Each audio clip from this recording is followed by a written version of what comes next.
क्या अविद्यानामन्तस्तिमिरामिहिरद्वीपनगिरे ओंकारं बिंदु संयुक्तं नित्यं ध्यायन्ति योगिनः कामदं मोक्षदं चेत् ओंकाराय नमो नमः। ओंकाराय नमो नमः। आराध्य के श्री चरणों में वंदन। संवसरण में विराजमान दिव्य साधिका साध्वी हरिमा सिंह जी एवं साध्वी वृंद तथा आज पधारे हुए हमारे सुमन जी, पुष्पा जी और हमारे क्षेत्र की अध्यक्षा मधु जी, उपस्थित भाइयों और बहनों, स्वागत है। प्रयोग प्रैक्टिकल अभ्यास सबसे महत्वपूर्ण होगा। सबसे पहले मैं एक ऐसे मंत्र के बारे में बताऊंगा जिसको मैं भी बोलूंगा, आप भी बोलेंगे। जो मंत्र हमारे जयाचार्य जी का याद हूं कि उस मंत्र के कारण जयाचार्य जी स्वतः एक देव से संपर्कित रहते थे जिनको माणिभद्र देव कहा जाता है। हमारे जैन देव हैं। एक बार संत बीमार हो गए थे तो माणिभद्र देव ने कलवाणी एक कहा जयाचार्य जी को कि यह मंत्र जल में पढ़कर सब संतों को पिला दे। ऐसा किया गया, सारे संत ठीक हो गए। यानी माणिभद्र जी जयाचार्य जी के एकदम निकट में ही अप्रत्यक्ष रूप से रहा करते थे। और ये क्षेत्रपाल है, मेरा काम वास्तु का भी है, स्वर का भी है। अगर आपका घर एनर्जाइज नहीं होगा, ऊर्जा युक्त नहीं होगा, उसमें रहने वाले कभी न कभी किसी न किसी परेशानी से परेशान रहेंगे। चित्त समाधि उनको नहीं मिल सकती। इसलिए मैं एक मंत्र जिसका मैंने स्वयं 30-40 साल में अनुभव किया है आपको बताऊंगा, जिसको आप घर में प्रतिदिन 5 बार 11 बार पढ़िए। नहीं पढ़ सकते हैं तो मोबाइल लगा लीजिए। उससे पूरे वास्तु का यानी आपके भवन का ऊर्जा क्षेत्र ही बदल जाएगा।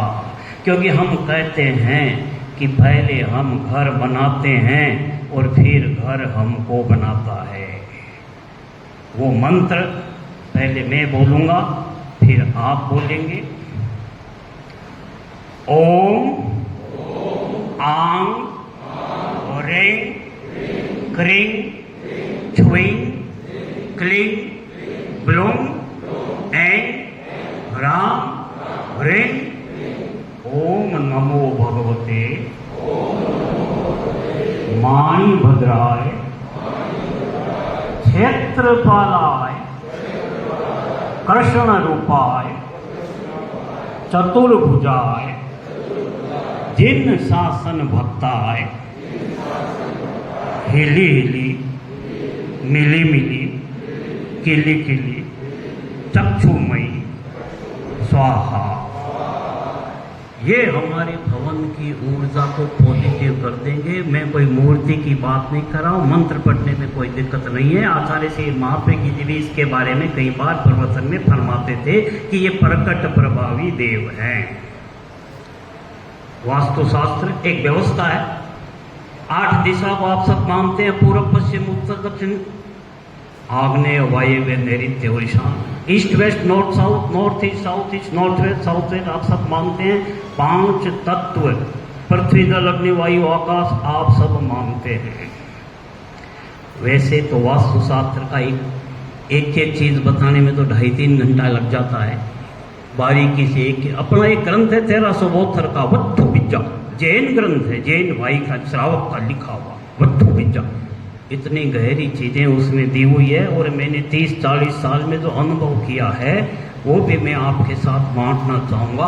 विशेष डिटेल तो इसकी अभी देना संभव नहीं है, क्योंकि एक एक चीज़ घर के बारे में बताऊँगा, क्योंकि हर घर की एनर्जी अलग है। घर में जो स्ट्रक्चर है, रूम है, पूजा रूम है, डाइनिंग रूम है, ड्राइंग रूम, सबकी अलग संरचना है, इसलिए अलग ऊर्जा होती है। तो मैं आपको शॉर्ट में यानी 2 लाइन में देखिए पूरा वास्तु कैसे काम कर जाता है। ज़्यादा कॉम्प्लिकेशन की जरूरत ही नहीं है। 2 लाइन को भी अगर आप अपने घर में इम्प्लीमेंट कर देते हैं तो भी समझिए कि घर में वास्तु पूरा का पूरा लागू हो गया, और उस घर में समाधि की अवस्था, समाधि का आनंद कुदरती पैदा हो जाएगा। अब उसको आप देखिए, 2 ही लाइन। ईशन पूजा नेरित भारी, अग्नि अगन जरावे, वायव्य खुला, ना भी खाली, वही घर राम रमावे। ईशान पूजा, ईशान समझते हैं, ईशान कोना समझते हैं। सिमंदर स्वामी जहाँ हमारे विराजमान है, ईस्ट और नॉर्थ के बीच में, नॉर्थ ईस्ट कोना, ईशान कोना, वहाँ अगर आपने पूजा का स्थान बना दिया, सामायिक का स्थान बना दिया, मंदिर का स्थान, पवित्र स्थान बना दिया, साफ सुथरा रख दिया, वहाँ किसी भी प्रकार की गलत चीज, झाड़ू पोछा तक नहीं रखा, वो ईशान पवित्र हो गया। वो वास्तु को उसका मुंह है, उसको आपने अगर खेत रखा, नैऋत भारी, उसके सामने वाला कोना होता है नैऋत। अगर ये ईशान है तो वो नैऋत बोलते साउथ वेस्ट को, दक्षिण और पश्चिम के बीच में। वो वास्तु पुरुष के पैर है। पैर जितने मजबूत होंगे, आपके भवन में कोई प्रकार की अस्थिरता नहीं आ सकती। तो वहाँ आप वजन रख, तिजोरी रख दी, बड़ी अलमारियाँ रख दी, फैक्ट्री है तो बड़ी मशीनें लगा दी। अग्नि अगन जरावे, साउथ ईस्ट जिसको बोलते हैं, दक्षिण और पूर्व के बीच में अग्नि अगन जरावे। वहाँ पर अगर आपकी रसोई की व्यवस्था है, पाकशाला की व्यवस्था है, घर की सारी विपत्तियां वहां नष्ट हो जाती है, क्योंकि वास्तु देवता को आपने अग्नि की जगह अग्नि कोण में दे दी। वायव्य खुला, वायव्य मतलब नॉर्थ वेस्ट, उत्तर और पश्चिम के बीच की जगह। आजकल छोटा सा कंपास आता है, हर कोई देख सकता है, मोबाइल में भी कंपास होता है। उत्तर और पश्चिम के बीच की जगह वायव्य, नॉर्थ वेस्ट। खुला, खुला का मतलब ओपन टू स्काई तो आप नहीं रख सकते, खिड़कियां, दरवाजा, बालकनी ज्यादा हो और उसको खुला रखिए। ना भी खाली, ना भी ब्रह्म स्थान। अपने राजस्थान की हवेलियों में चौक फेरे होते तो कहाँ होते, बच्चे का नामकरण होता तो कहाँ होता, अंतिम यात्रा में लिटाया जाता है तो कहाँ लिटाया जाता।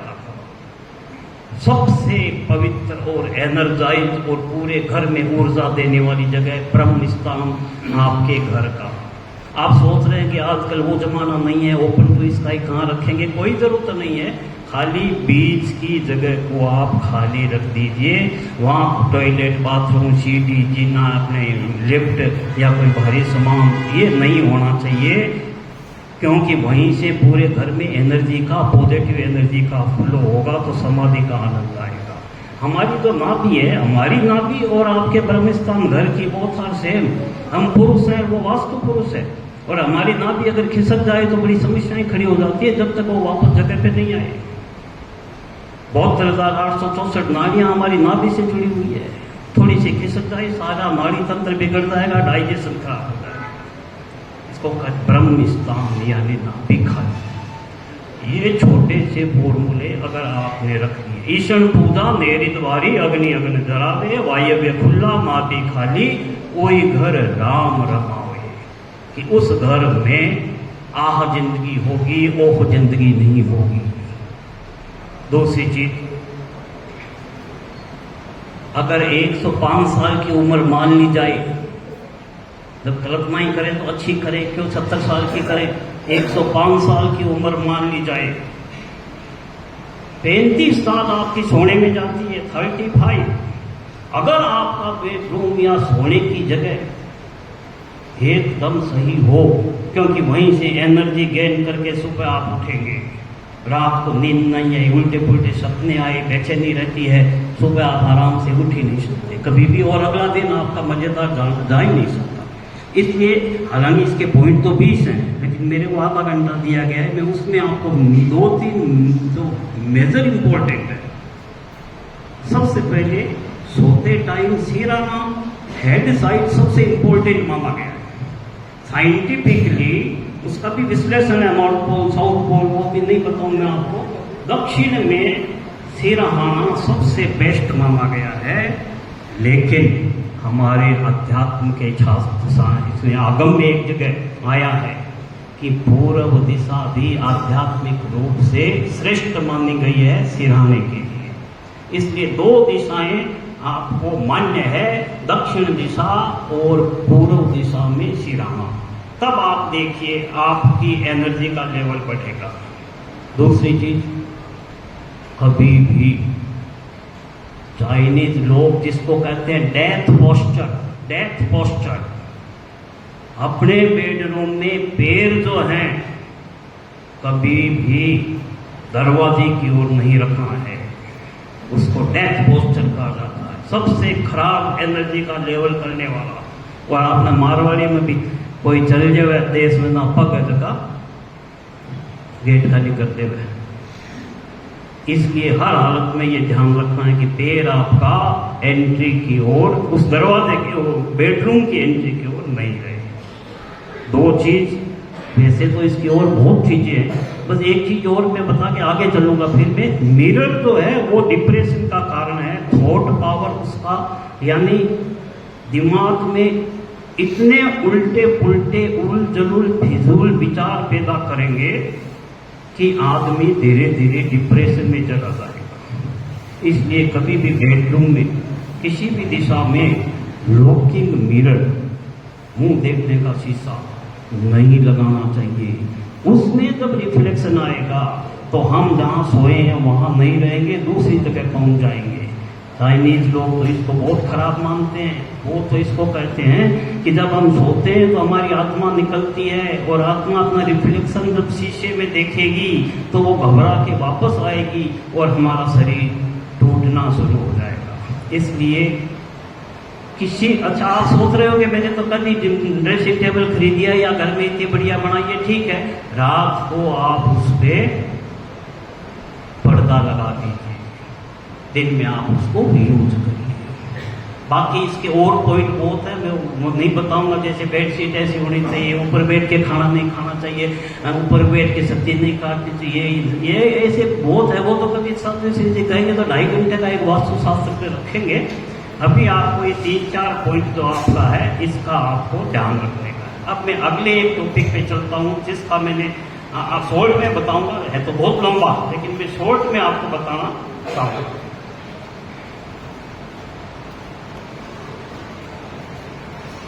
हर घर में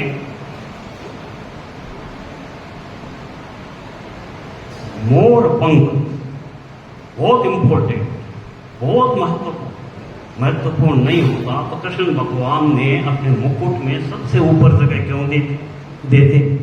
मयूर सिंहासन, मयूर दरवाजा, मयूर गेट, पता नहीं कितने। दिगंबर महाराज जी को अगर आपने देखा हो, एक इतना बड़ा पिच्छक रखते हैं, जब आप उनको नमोस्तु करते हो तो वो सर पे रखते हैं पिच्छक। हमारे आचार्य श्री भी महाप्रज्ञ जी, आचार्य श्री तुलसी भी छोटी सी मोर की पूंछड़ी सी रखते थे। जब वो पट्टे पे विराजते थे तो ऐसे उसको आसन को ऐसे किया करते थे, मैंने खुद आंखों से देखा है। यानी मोर पंख, 5 मोर पंख, किसी के भी राहु की दशा हो सकती है, किसी भी केतु की दशा हो सकती है, उसके लिए मोर पंख बहुत इंपॉर्टेंट है। काल सर्प दोष अगर आप समझते हो, जन्मपत्री के राहु और केतु के एक साइड में सारे ग्रह आ गए, उसको बोलते हैं काल सर्प दोष, घर में किसी के भी हो सकता है, उसके लिए भी ये रामबाण। तो 5-5 मोर पंख 2-3 जगह आप फ्रेम करवा के इसको रख दीजिए। आपको मालूम है पुराने जमाने में जब झाड़ा देते थे, झाड़ा किससे देते थे? वो क्यों भाई? कुछ तो होगा मोर पंख में। नेगेटिव एनर्जी को समाप्त करने का गुण मोर पंख में है। आज भी कई मंदिरों में पंडित जी वगैरह मोर पंख ऐसे ऊपर से नीचे। हर घर में मैं तो ये सुझाव दूंगा कि 5 मोर पंख आप जरूर उसमें रखिए। दूसरी चीज, जो घर की एनर्जी को बदलता है, यानी सुख शांति समृद्धि और समाधि के आनंद लेने के लिए घर को ठीक हुए बिना बाहर कहाँ जाएंगे हम। मैं सब जगह घूम के आ गया आनंद के लिए, भटकता भटकता गली गली मोहल्ले मोहल्ले सब जगह घूम घाम के आया और घर में आया तो लगा कि घर से ज्यादा अच्छा आनंद तो कहीं है ही नहीं। दूसरी चीज, आप समझते हैं उसको आक धतूरा, आंकड़ा और धतूरा, जो घर की ऊर्जा को बदलता है। जैसे कि साधु सीधे ने कहा कि आभा मंडल और ऊर्जा बदलेगी तो हम बदलेंगे। उसमें क्या एक बाजार में मिलेगा आराम से, सफेद फूल लगते हैं, बैंगनी फूल वाला नहीं, सफेद फूल वाला। वो धीरे धीरे बड़ा होगा, उसकी जड़ में कुदरती गणेश जी का आकार रहेगा, वही उसकी विलक्षणता। नहीं तो दूध वाले पेड़, आग के पेड़ घर में बना, बैंगनी फूल वाले कोई भी ये आग नहीं लगाना चाहिए। सफेद आग आप घर में विघ्न विनाशक लंबोकर, ये आप उत्तर या पूर्व दिशा में इसको लगा लीजिए, आपको निश्चित रूप से फायदा मिलेगा। घर की, अभी साथी श्री ने आभा मंडल की बात करी थी, ओरा की। आप समझते हैं प्रेयर, प्रेयर प्रार्थना, प्रार्थना, पावर ऑफ प्रेयर, कितनी शक्ति प्रार्थना हम नहीं जानते। आपको पता है 5 साल का बच्चा बोरवेल में गिर गया और पूरा हिंदुस्तान प्रार्थना कर, उसमें खदान में मजदूर फंस गए, हिंदुस्तान प्रार्थना कर। अमिताभ बच्चन के पैर में लात लगी गोली की शूटिंग में, सारा हिंदुस्तान प्रार्थना कर।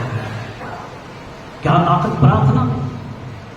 हर घर में, एक बात और बताऊं, बताने में दिक्कत नहीं है कि अंबानी जी का परिवार सुबह सुबह एक 15 मिनट और कुछ सेकंड का वो मंत्र प्रार्थना है, वो सब मिल के बैठते हैं, वो प्रार्थना होने के बाद ही अंबानी जी परिवार के सारे काम शुरू होते हैं।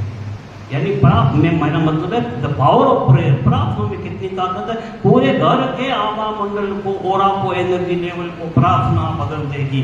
तो हम कल से ही कोई प्रार्थना, बहुत प्रार्थनाएं चाहेंगे तो मैं भी भेज दूंगा। किसी मुसीबत का वेट नहीं करें, हॉस्पिटलों में तो प्रार्थनाएं बहुत होती है, हम किसी मुसीबत का वेट क्यों करें। मुसीबत हो तो प्रार्थना करें, रोज शुरू करें और अपने घर का एनर्जी लेवल आप थोड़े दिनों में बढ़ते हुए देखेंगे। दूसरी चीज जो है, क्योंकि हम अंदर से नहीं बदलेंगे तो बाहर से बदल ही नहीं सकते। इंटरनल जर्नी नहीं होगी तो बाहर की जर्नी हो ही नहीं सकती। 2 मुद्रा, जिसका संबंध अंतर्ज्ञान शक्तियों से है, समाधि से है, आनंद से है, कुछ भी कर दीजिए। वेरी इंपोर्टेंट मुद्रा तो 100-150 है। 2 मुद्रा जिसका संबंध आज के विषय से है। नंबर 1 प्राण मुद्रा, जिसका नाम प्राण मुद्रा है। यानी सारे शरीर में जो 72,872 नाड़ियां हैं, 864 नाड़ियां हैं, उसमें ये प्राण बहता है, लेकिन पूरे में जा ही नहीं पाता वो। इसलिए एक विशेष प्रकार की मुद्रा, जिसको आपको 15 मिनट 10 मिनट जितनी सुविधा हो करना चाहिए। इंप्लीमेंट नहीं करेंगे समाधि का आनंद आ ही नहीं सकता। तो मैं आपको बताऊं वो मुद्रा कौन सी। अंगूठा, रिंग फिंगर, लिटिल फिंगर, ये तीनों ऐसे मुद्रा आप लगा के देख सकते हो। ये 5 मिनट 10 मिनट डेली आप करेंगे प्रतिदिन। इसका नाम ही प्राण मुद्रा है कि मरे हुए को जिलाने वाली ये प्राण मुद्रा। आचार्य श्री महापेरी जी इसका बहुत प्रयोग किया करते थे। तो इसको अगर आप करेंगे तो अंदर की शक्ति से रूबरू होंगे, समाधि की ओर बढ़ेंगे। तो ये एक प्राण मुद्रा आप डेली ऐसे, ये है कि अंगूठे 2 अंगुली सीधी रहेगी। और दूसरी एक वेरी इंपॉर्टेंट मुद्रा, इसका संबंध हमारा ब्रेन से, पिट्यूटरी ग्लैंड से, तीसरी आंख से, फोकस। क्या कौन सी मुद्रा, यानी उसका संबंध हमारा इस तीसरी आंख से।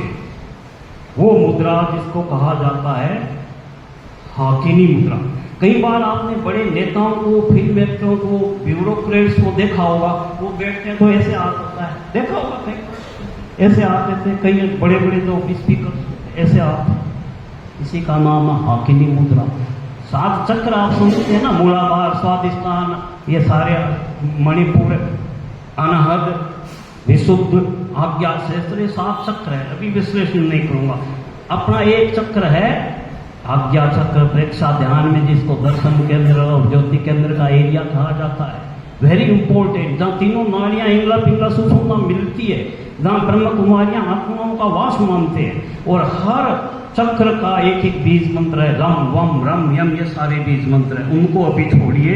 तीसरी आंख यानी आज्ञा चक्र की देवी है हाकिनी देवी, यानी हर चक्र की एक एक देवी है। शक्ति का नाम समझिए। तो ये मुद्रा, इसको बोलते हैं हाकिनी मुद्रा। ये हाकिनी मुद्रा, ये अगर आप थोड़े दिन करेंगे, एक दिन में कुछ नहीं होगा, थोड़े दिन करेंगे तो आपको छुपे हुए कई राज जो अंदर में है या ब्रह्मांड में है, आपको नजर आने शुरू हो जाएंगे। भूत, भविष्य, वर्तमान की इंडिकेशन देने वाली ये मुद्रा, तुरंत डिसीजन देने वाली ये मुद्रा, निर्णय शक्ति बढ़ाने वाली ये मुद्रा। इस मुद्रा का सीधा असर हमारी पिट्यूटरी ग्लैंड से है। इसलिए मेरा आपसे ये निवेदन है कि 10 मिनट 12 मिनट इस मुद्रा को आप जरूर करेंगे। तब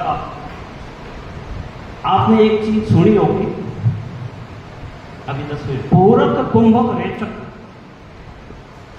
यानी अंदर की शक्तियों को जागृत करने में इनका बहुत बड़ा हाथ है। पूरक धीरे धीरे श्वास लेना, कुंभक सांस को रोकना नाभि में, घड़े में, और रेचक मतलब धीरे धीरे श्वास को छोड़ना। पूरक कर कुंभक करे, रेचक पवन उतार, ऐसे प्राणायाम कर खुले सिद्धि का द्वार। यानी ये अगर आप रोज लंबा सांस लेके रोक के छोड़ते हैं, आपकी अंदर की शक्तियों से आप रूबरू होंगे। अभी देवरा बाबा का नाम सुना होगा आपने, देवरा बाबा, किसी ने सुना? 700 साल 500 साल की उम्र और 250 साल की उम्र तो साइंटिफिकली प्रूफ। मैं गया, दर्शन करके आया था। वृंदावन के आगे मचान में रहते थे और पैर से आशीर्वाद देते थे। ऐसे पैर ऊपर बैठते थे तो पैर जाने वाले के सब राष्ट्रपति, प्रधानमंत्री, ब्यूरोक्रेट्स, करीब के बहुत से लोग उनके दर्शन करने जाते थे। एक पत्रकार गया, उसने पूछा, गुरुदेव 250 साल की हेल्दी लाइफ, राज क्या है, कैसे जी सकता है? देवरा बाबा ने हंस के क्या कहा? आपका आवाज आ रही है? देवरा बाबा ने हंसकर कहा, हमारी चीज, लेकिन हम करते नहीं हैं। दिन को तो चांद चला, रात को सूरज चला, 8 प्रहर में 1 प्रहर उम्र बढ़ा। देखिए क्या पत्रकार तो समझा नहीं ना। हमारे ये लेफ्ट वाला जो है चंद्र स्वर है, राइट वाला जो है सूर्य स्वर है, दोनों चले तो सुषुम्ना स्वर है। जिसको लेफ्ट स्वर को चंद्र स्वर कह दीजिए, हीरा नाड़ी कह दीजिए, ठंडा स्वर कह, बहुत नाम है इसके। ठीक है, दिन में तो चांद चला। अरे भाई साहब, दिन में सूरज होता है तो वो कहते हैं कि दिन में तुम चांद चला लो, सूरज तो है। रात को सूरज चला कि रात में सूरज नहीं है तो तुम अपना सूरज यानी राइट हैंड वाला स्वर नाद चलाओ। दिन में तो चांद चला, रात को सूरज चला, 8 प्रहर में 1 प्रहर, 24 घंटा में 3 घंटा आपकी उम्र बढ़नी शुरू हो जाएगी। यही चीज हमारे ग्रंथों में कही गई भाई साहब। हमारा एक दिगंबर परंपरा का ग्रंथ है समय सार, और ये हमारे पातंजलि योग सूत्र है, आचार्य हेमचंद्र कृत योग सूत्र है, कई जगह उनमें भी ये कहा, दिन को तो चंदा चले रात चलावे सूर, जो कोई ऐसा जतन करे उम्र होए भरपूर। वही चीज देखी तो हम अभ्यास करेंगे तो हम अंदर जाएंगे। स्वस्थ नहीं है तो आप समाधि कहां से, समाधि का आनंद मिल ही नहीं सकता। हेल्दी लाइफ होनी बहुत जरूरी है। तो लंबी उम्र स्वस्थ जीने के लिए यह एक प्रयोग, इसके बदलने के अलग अलग नियम हैं। लेफ्ट वाला चलाना है, ये ठोडी राइट पे रख दीजिए, ये चलेगा। ये चला रहा है सूर्य स्वर, तो ये ठोडी यहाँ रख दीजिए तो ये चलेगा। या रुई इसमें डालिए तो चंद्र स्वर चलेगा, इसमें रुई डालेंगे तो ये चलेगा। या इस करवट सोएंगे तो ये स्वर चलेगा, इस करवट सोएंगे तो इसके बदलने के नियम है। लेकिन एक साधारण सा नियम है कि आप दिन भर अभ्यास, ये अभ्यास स्वर विज्ञान भाई साहब अभ्यास की चीज है। शिवजी ने पार्वती को कहा कि ये बहुत गुप्त विद्या है, इससे तो सब कुछ भूत भविष्य वर्तमान पता लग जाता है, इसलिए ये ब्रह्मांड वाले पृथ्वीवासियों को बताने की जरूरत नहीं है। लेकिन पार्वती महाराज के वे लोग के पेट में बात कनखट है, पार्वती ने इसको जग जाहिर कर दिया।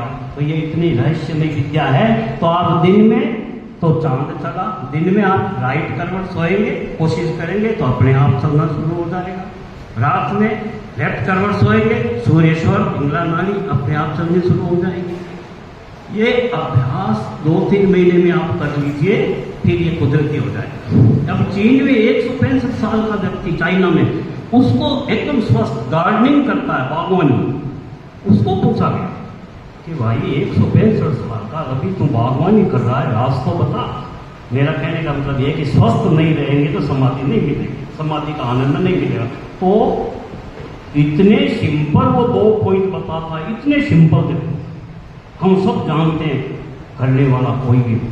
वो कहता है कि मैं जो भी श्वास लेता हूँ वो नाभि तक ले जाता हूँ और पेट फूलता है, और जब श्वास में न छोड़ता हूँ तो नाभि से छोड़ना शुरू करता हूँ और पेट मेरा पिचक जाता है। देखिए हमारी चीज कितनी सिंपल, और 2-3 महीने के अभ्यास में ये कुदरती हो जाएगा, कुदरती हो जाएगा।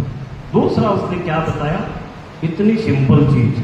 अभी इतने भाई बहन बैठे, वो कहते हैं मैं हमेशा सीधा बैठता हूँ, जैसे सादी सीधी कहते हैं, रीढ़ की हड्डी सीधी रखिए, वो हमेशा कहता है मैं हमेशा सीधा बैठता हूँ। और बहुत रहस्य छुपा है, 7 चक्र अगर सीधे बैठेंगे तो 7 चक्र गोलाधार से सहस्त्रधार तक एक्टिवेट होंगे, और फिर हमको अंदर की अनुभूतियां होनी चाहिए। ये जो उसने बताया लंबी आयु का यथ पिंड, हमारा ये पिंड है 100 ब्रह्मांड, कि ये ब्रह्मांड 5 तत्व से मिलकर बना, ये शरीर भी 5 तत्व से मिलकर बना, हाथ में भी 5 अंगुलियों में 5 तत्व है। तो अगर हम 5 तत्वों को बैलेंस रख लें, अंदर की शक्तियां उजागर होनी शुरू हो जाए। सब कुछ अंदर से आना है। एक अंडा होता है, अंडा, उसको आप बाहर से फोड़िए, an egg is broken by outside and force, बाहर की शक्ति से अंडा फोड़ेंगे, life ends. But an egg is broken and inside force, अंदर से अगर अंडा फूटता है, लाइफ बिगिन्स, वहाँ लाइफ जीवन शुरू होता है। सारी शक्तियाँ हमारे अंदर से निकलने की है, इसलिए हमको प्रयोग जरूर करने चाहिए। प्रैक्टिकल करे बिना हम सुनेंगे और चले जाएंगे, कुछ नहीं होगा। अभ्यास आपको इसका जरूर मांगता है। यानी कहा गया है कि सांस खत्म हो और तमन्ना बाकी रह जाए, उसका नाम मृत्यु है। सांसें बाकी रहे और तमन्नाएं खत्म हो जाए, उसको कहते हैं समाधि। उसी का नाम है मोक्ष, उसी का नाम है आनंद। मैं समझता हूँ समय हो गया, मैं खत्म कर रहा हूँ। एक चीज बता करके, क्योंकि महाराज जी ने कहा था 10 मिनट खंड ग्रेस दे देशा, आधी घंटा को ट्राई हो महाराज क्यों, मैंने 10 मिनट खंड ग्रेस दे दे, तो मैं 10 मिनट में खत्म करूँ, ग्रेस दी है मैंने। देखो दृष्टि नहीं बदलेगी तो सृष्टि नहीं बदलेगी, ये पक्का है। तो अभी साध्वी श्री जी ने कहा, मेरे को एक दोस्त मिला, उसने कहा कि मेरा एक दोस्त है जो बांसुरी कमाल की बजाता है। तो वो बोलता है, वो बजाता होगा बांसुरी कमाल की, कल तो मैंने शराब खाने में शराब पीते हुए देखा। फिर मेरे को एक दोस्त मिला, मैंने उसको कहा कि मेरा एक दोस्त है वो शराब बहुत पीता है। तो वो बोलता है वो पीता होगा शराब, लेकिन बांसुरी कमाल की बजाता है। क्या बांसुरी बजाता है, हम झूम उठते हैं। देखिए सामने सीधे दृष्टि और सृष्टि की बात कही कि अगर हम जैसा देखेंगे, 2 दिन देखें और 1 रात देखें, दो रात के बीच में एक दिन नहीं देखें। जितना पॉजिटिव थिंकिंग आप रखेंगे उतना ही हमको धीरे धीरे धीरे धीरे समाधि का आनंद मिलना शुरू हो जाएगा। मैं अभी खत्म कर रहा हूँ गालिब के एक शेर के साथ। गालिब को किसी ने पूछा, जनाब हाल क्या है?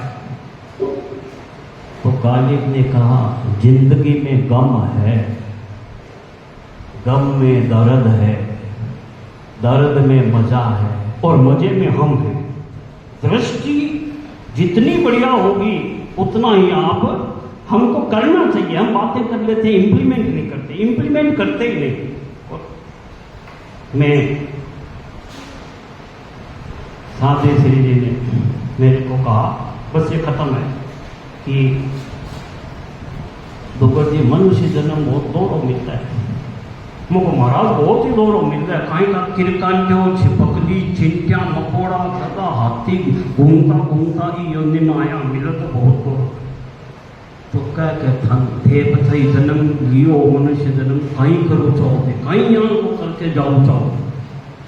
महाराज धर्म अर्थ काम मोक्ष, महाराज मैं धर्म को बड़े करूँ, समाई करूँ, भक्ता पर पढ़ूँ, लोकस पढ़ूँ, तोता में रोटी दे रहा हूँ, मंदिर जाऊँ, सुबह सुबह सुबह पानी दूँ, चिड़क लिया मैं खाना दूँ, दाना दूँ, धर्म करूँ।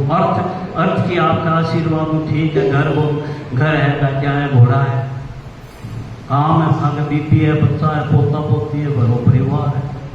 मुझको महाराज ये तीनों तो मिल गया। अब एक मोक्ष की ओर कृपा करो। ना महाराज कह के दुगर जी काल रविवार है। हाँ है महाराज, रवि पुष्य नक्षत्र है। हाँ महाराज, सर्वार्थ सिद्ध योग है। हाँ महाराज, चंद्रमा सम्मुख है। हाँ महाराज। तो फिर दुगर जी यहाँ कर 11 बजे के बीच में आया, मैं थाने मोक्ष भेज देश। मैं क्यों महाराज इतनी जल्दबाजी मत करो, थोड़ा पेशेंस रखो। हम चाहते जो चीज है वो करते नहीं है, बातों में कर देते हैं। इसलिए मेरा तो समय 5 मिनट ऊपर हो गया। इम्प्लीमेंट कोई चीज करेंगे, प्रयोग कोई चीज करेंगे तो हम अंदर जाएंगे, इंटरनल जर्नी होगी, अंतर यात्रा होगी। अंदर की शक्तियों से, इस पिंड से हम रूबरू होंगे। इस पिंड से रूबरू हुए तो इस ब्रह्मांड से रूबरू होंगे और कई ऐसी चीजें, अज्ञात चीजें आपके अनुभूति में आनी शुरू हो जाएगी। आपका बहुत बहुत धन्यवाद। महाराज श्री जी ने 10-15 मिनट ग्रेस दिया, कृतज्ञता। फिर हम कभी मिलते रहेंगे।